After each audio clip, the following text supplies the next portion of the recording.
about the recent policy changes to the immigration regulations, which now require foreign contract workers to leave Canada as early as April 1st, 2015. We also talk about the flaws that permeate the current regulatory regime. And finally, we try to come up with recommendations to soften or minimize the adverse impact on the people that will be most affected by the new policy changes. And those are the temporary foreign workers. Tonight, we continue with the episode by hearing from the reactions from the contract workers themselves. With me are my colleagues, Nikki and Ziyad. Good evening. Welcome to the Privilege Hour. I propose to start our discussion tonight by talking about mass deportation. We always say, stop the mass deportation. But why do we exactly refer to this situation that's going to happen as a mass deportation? Anybody can share your thoughts about this? Well, you take a look at it from the number of temporary foreign workers that were brought in from 2005 until to date, and considering those, many of them continue to stay based on their LMO or based on their contract status or work status to extend for further years. And now, aside from that, you have the additional foreign temporary foreign workers that they brought in. That's during this process it was taking effect. So if you add all this together with the sudden cut on the number of years that foreign workers are allowed to stay in the country, you're looking into a very large number of foreign workers that they need to leave the country by April 1st. So you add them up all together. It's just simple math, 1 + 1 = 2. Foreign workers that we here and they were given extensions to their stay, and now they can no longer give an extension of their stay, plus the foreign workers that brought in during the process and shortly after the process. So you take a look at these numbers, add them up together, you'll have a true mass deportation. So the sheer numbers. Yes, Nikki? Yes, as I've said, in 2010 alone, it's close to 450,000 temporary foreign workers in the country. Now, those numbers, as I've said, are doubled up because of the entries that they could come, they could go back home and come back, and there could be double entry there. But we're looking at least, I would say, 100,000 going back home. That's the least. What I would say, probably that's not an accurate numbers, as we talked about in the earlier episode. It's the actual number of people leaving the country is not considered as the people staying in here. So there's an absolute discrepancy between the employees or the temporary foreign workers who are in the country compared with those that have been left the country. Thank you, gentlemen. I think we should hear from the street, like the reactions from the street, like what we left off at the last episode. Ladies and gentlemen, let's watch the following interviews. Come April 1, Canada will be sending thousands and thousands of temporary foreign workers who have helped this country in the service industry, and because they've been here 4 years. And this is a mandatory send-off, a mass deportation. Today we're here with one temporary foreign worker. May I ask you, what is your opinion with regards to Canada's move to send the temporary foreign workers away after April 1 if they've been in the country for 4 years? Well, I feel sad about that issue because as a foreign worker, being sent back home is so hard because I don't have any job when I go back to the Philippines because I've stayed here for 4 years. Although I stay here for 4 years, but still I still have so many debt that I need to pay in the Philippines because of the money that I used when I came here. So I haven't finished paying those, and then I'll be sent back to the Philippines by April. So I feel really very bad with that. Do you think your employer still needs your services here? Yeah, actually, they tried to renew my papers, but I don't know why did they deny it because it's just like I renew. It's still the same employer, but they deny my papers, so I don't know why they deny that one. staying for 4 years on the same employer. So I really don't know why did they deny it. Do you see Canadian employees coming in to apply in your company? Um, yeah, but they come and go. Once they don't like the job, they just quit. So we keep on my bosses keep on hiring people, but they just come and go. Thank you very much, mate. Well, gentlemen, as what you have seen earlier in this episode, it's basically a classic case of what a temporary foreign worker goes through as they make their way to Canada for a golden opportunity of improving the quality of their lives. So, as you've seen from the video, it's not like a walk in the park or just an easy given for a contract worker to come to Canada for an opportunity to work here and improve the quality of their lives. They go through so much.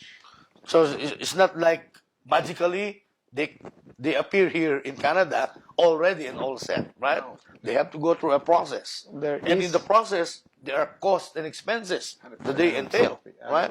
I agree. Nikki? Yeah, that process is a tedious process, as we know. Majority of these people go through agencies. They're not familiar with paperwork, so they will get an agency involved to get them over here and get the proper paperwork done. Right, and if you notice from that case, it's basically they go even the employee himself or the temporary foreign worker himself cost him more funds, or cost him more money, or cost him more hardship from the point of where he applies or she applies up to the point when he arrives Canada. So it's really tedious process, expensive process on the employee or the temporary foreign worker, and thinking that would be the golden opportunity for them that they will be able to recover or recuperate from what they went through before arriving to Canada. Any further thoughts, gentlemen?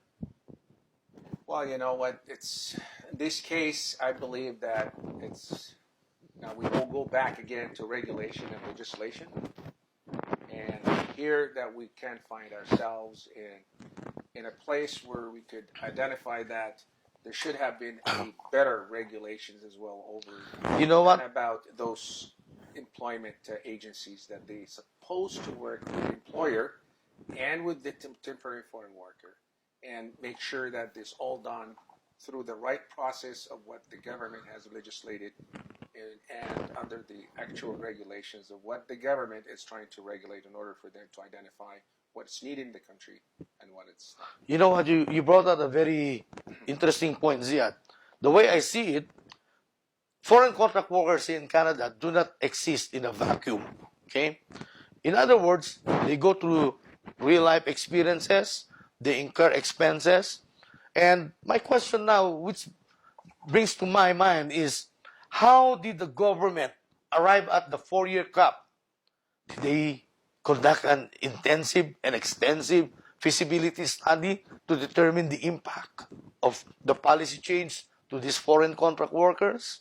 Did they determine that 4 years is enough for these foreign contract workers to be able to repay back the loan or the expenses that they incurred in coming over here? In other words, what objective basis did they use? Now, having said that, this will now enable or should enable the government of Canada to come up with pragmatic solutions, not bureaucratic solutions to the existing problem situation. By coming up with pragmatic solutions, then it will be in line more with the realities of the situation and will soften the impact on the foreign contract workers affected. What do you think, guys? Well, the way I look at it, the foreign workers are not here to steal a job from a Canadian. And plain and simple, we have reiterated at the start of the show that we are 101% to protect the Canadian job market, the Canadian interests. Because we are Canadians We now. are Canadians. We are Canadians. So what's important here is to not just legislate, as Siad said, but we need proper enforcement. We need in a fair in a fair manner. manner. And we also need to look at the humanitarian side Aspects. of things and balance everything up. Final thoughts, Ian? Well, I think this would go back to the process from A to Z. Who brings them? How much cost was involved? And where they go work with? Who looks after them? Who's their guardian? And who regulates all of that? So, if you put that in one context, to say that there is a loopholes or there is failure, there are gaps in the whole process. I'm going to go back to why the employee or the temporary foreign worker cost him thousands and thousands of dollars to come to Canada. When, if I'm not mistaken, by law, it's the employer supposed to be providing with all the costs. The fare tickets, the processing fees, and what it entails for the employee to come to Canada. So now, if there is any extra costs on the temporary foreign worker, then the government should and they need to look into this. And basically, who are the culprit and who is behind the irregularities? And I think our government will do a great job in finding out and regulating it, or put them back into the right mainstream of proper bringing the employees or the temporary foreign workers to Canada. Thank you very much, Thank you. gentlemen. At this juncture, we will present you another tape interview of another foreign contract worker who explains his current situation and the problems he encountered applying and his experience when he arrived in Canada. We are here today with another temporary foreign worker who's got affected by the mass deportation that's coming up on April 1. We'll talk to Jerry about his experiences and how he was able to come to Canada and what things were promised to him when he applied for a job here in Canada. So, Jerry, you talk about your experiences coming to Canada, right? Can you please discuss me your experience and how you come about to come to Canada?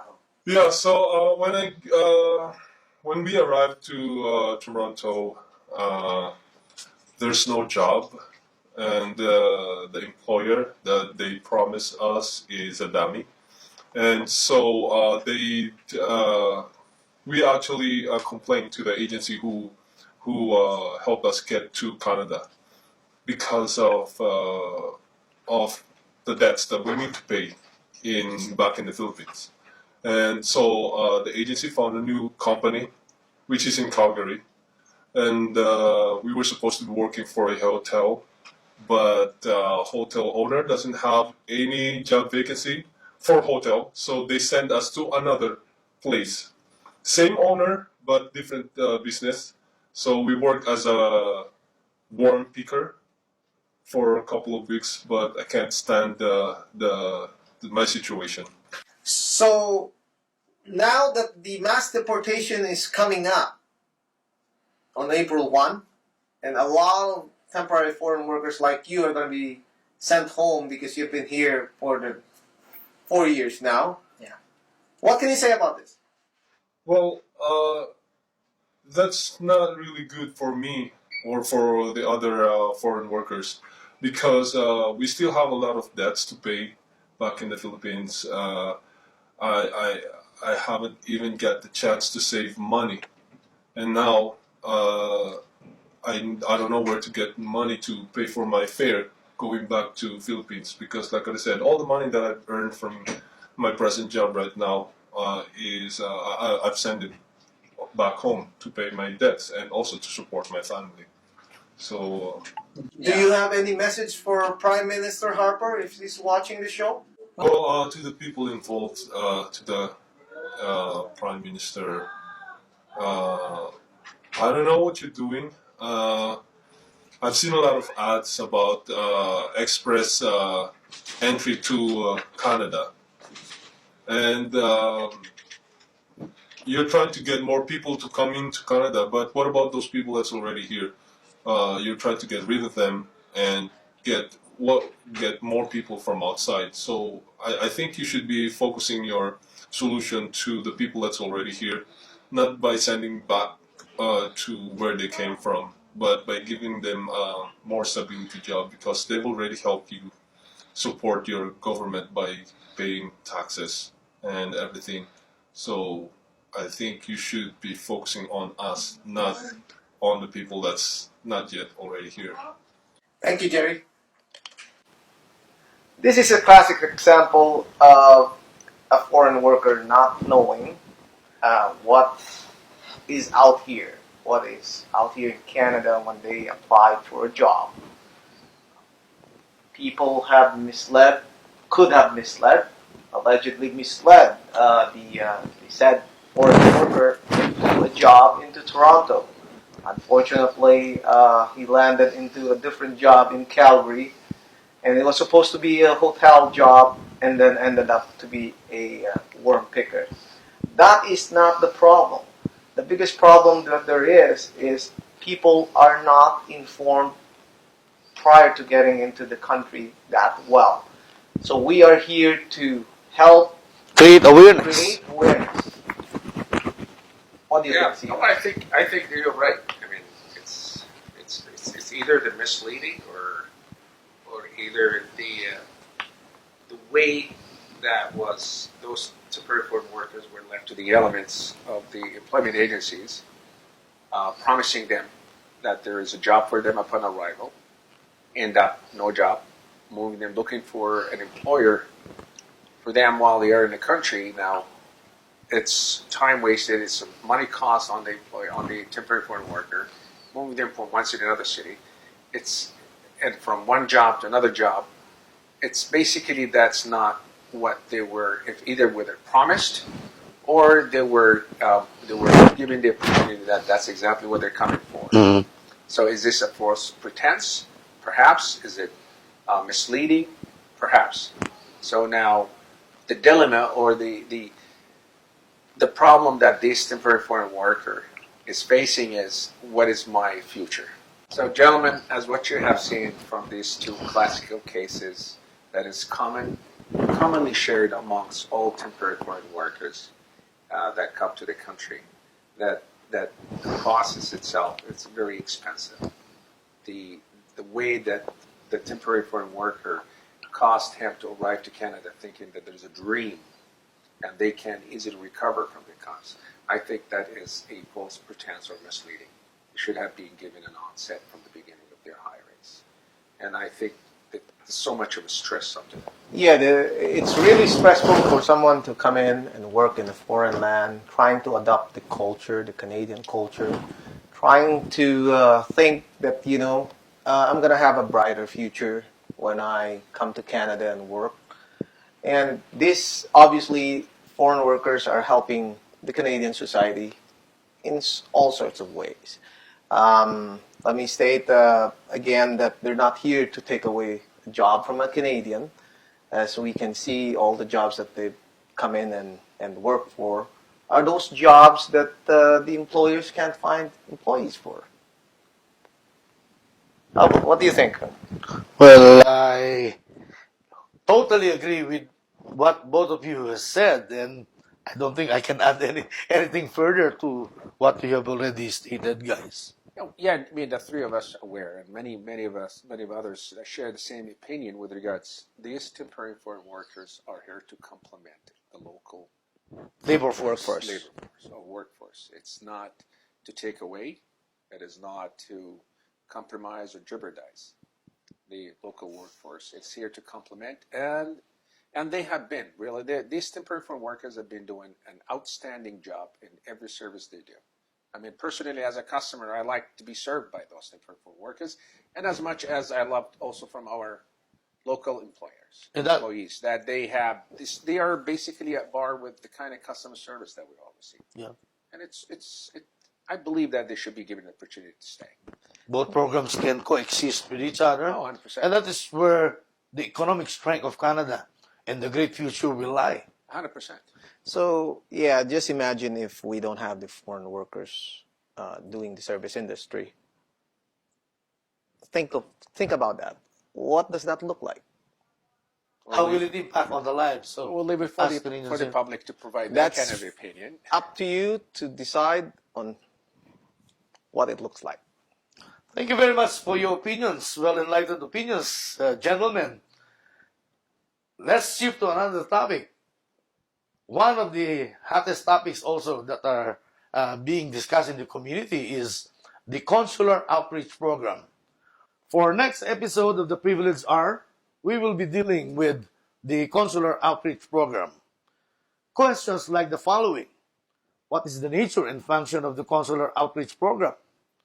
What are the logistics involved in holding the Consular Outreach Program? Why not do it on a regular basis? What's the method of publishing the information when a Consular Outreach Program is to be conducted? In other words, when would the public know? Way in advance if there's a Consular Outreach Program. How long does the service run in a particular period of time? And is there an ability to make an online reservation? These and other questions we will attempt to answer in the next episode of the Privileged Hour.